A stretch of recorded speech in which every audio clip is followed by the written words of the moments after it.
네, 민주당에서는 정청래 의원이 이제 1년 남은 국회 임기 동안 상임위원장을 맡을지 말지 관련해서 여러 가지 내부 분열이 좀 보이고요.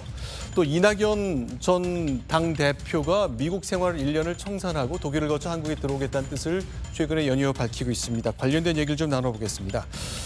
자, 정청래 최고위원이 나는 행정안전위원장 꼭 해야 되겠다, 사퇴하겠다고 말했습니다. 왜 그런 건지는 잠시 후에 짚어보겠고요. 먼저 그 발언 들어보겠습니다. 정청래 행안위원장을 둘러싼 당내 싸움을 피할 수 없을 것 같습니다. 저는 절대 굽히거나 꺾이거나 하지 않겠습니다. 행안위원장 절대 포기하지 않습니다. 정청래가 여기서 무너지거나 물러나면 그 다음은 타겟이 이재명 대표와 당 지도부일 것입니다. 정청래는 꺾이지 않습니다. 반드시 행안위원장 하고 말 것입니다. 행안위원장 자리가 그렇게 좋아서 그런 건가요? 아니면 꼭 그래야 될 만한 이유가 있는 건가요? 의지가 굉장히 강해 보이네요. 일단 그래야 할 만한 꼭 이유가 있는지는 잘 모르겠고요. 네. 제가 결론적으로 말씀드리면 당 지도부라는 분이 눈치도 없고 염치도 좀 없다. 이런 말씀을 드리고 싶은데 많은 분들이 이게 잘 모르실 텐데요. 상임위원장을 그러면 당신이 해라고 하는 권한이 누구한테 있느냐? 원내대표한테 있습니다. 네. 근데 이제 원내대표가 바뀌었잖아요. 네. 박광원 원내대표가 상임위원장 마지막 이제 1년 네. 후보군을 올렸는데 의원들 사이에서 항의가 터져 나온 거예요. 네. 당 지도부를 지냈던 바로 직전 원내대표를 지냈던 박홍근 의원을 상임위원장 후보로 올려놓고 네. 장관을 지냈던 한정희 의원을 올려놓고 네. 그리고 얼마 전에 최고위원이면서 과방위원장까지 했던 그때도 논란이 많았거든요. 네. 정철로 의원을 또 올려놓으니까는 의총에서 항의가 많아서 네. 제거하자 이렇게 된 겁니다. 세 자리가 논란이 되고 예, 있는 앞에 거죠? 두 분은 그러면 의원들 뜻을 따르겠다. 그동안의 관례를 지키겠다라고 네. 이제 포기 의사를 밝혔는데 정청래 의원만 끝까지 본인이 하겠다고 고집을 피우고 있는데요. 네. 정청래 의원이 해야만 행안위원장을 해야 될 그런 뭐 당위성이나 정청래 의원의 특별한 전문성이 있다고 생각하지 않아요. 네. 저건 어떻게 보면 욕심이거나 그냥 고집일 뿐인데 저기다 이제 이재명 대표까지 결부시켜서 나 물러나면 그 다음은 이재명이다. 저는 당 지도부라는 분이 참 온당치 않은 모습을 보이고 있다고 생각합니다. 근데 그러면 내가 이번에 이른바 이제 비명계의 요청에 따라 항의에 따라 이 위원장직을 내려놓게 되면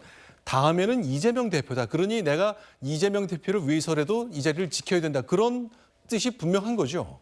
네, 어떻습니까? 아무래도 이거를 또 정치 쟁점화한 건데요. 네. 사실 저는 저거하고는 이거하고는 좀 별개의 문제라고 생각이 되거든요. 네. 그런데 지금 어쨌든 저거를 이렇게 지지층의 어떤 소구하는 내용으로 이걸 딱 쳐놓고 그거를 자기가 물러서지 않겠다라고 하니까 네. 당내에서는 이게 엄청난 쟁점이 될 수밖에 없는 거예요. 네. 예, 그러다 보니까 사실상 본인은 물러나지 않겠다 그러고 사람들은 야 이게 한 사람이 최고위원도 하고 지금 이것도 또 하고 이러는 게 지금 그동안의 관례상 맞는 거냐 네. 이런 의문이 당연히 들 수밖에 없는 거죠. 네. 그 국회 상임위원장이 좋은 거냐? 좋죠. 네. 그전에는 그 특수활동비라고 하죠. 영수증 첨부가 필요 없는 특수활동비가 각 상임위원장들한테도 배분이 됐습니다. 근데 네. 지난 그 수사를 통해서 특활비 문제가 이제 거론되자 지금은 국회에서 발급되는 법인 카드가 지급되는 것으로 알고 있어요. 그리고 월 그 사용한다는 꽤 많은 것으로 알고 있습니다. 뭐 네. 그냥 직장인들이 받는 월급 법인 카드보다는 훨씬 사용 한도가 많은 네. 법인 카드가 상임위원장들에게 지급되는데 정청래 의원의 저런 태도는 저도 이해하기는 어려워요. 네. 왜냐하면 좋은 거 다 하겠다는 거잖아요. 그리고 네. 자기가 행안위원장에 임명이 안 되면 그 자리에 못 가면 그 다음 타겟은 이재명 대표다. 그러면서 소위 이재명 대표에 대한 강성 지지층의 지지를 지금 끌어내는 발언을 하고 있는데 네. 뭐 제가 타당의 일이라 뭐 구체적으로 말씀드리기는 그렇습니다만 저런 발언 자체가 당을 두 쪽 내는 거 아닌가. 네. 만약에 제가 속한 당에 저런 분이 있으면 엄청 항의할 것 같아요. 저 같으면. 네. 이게 거꾸로 박홍근 의원이나 한정혜 의원께서 네. 이게 고사를 할 수 있다고 얘기를 했잖아요. 예, 뭐 의원 여러분들이 생각이 그렇다면 우리는 맞지 않겠다 이렇게 얘기를 했는데 이것을 그럼 이분들은 이재명 대표를 저격하는 겁니까?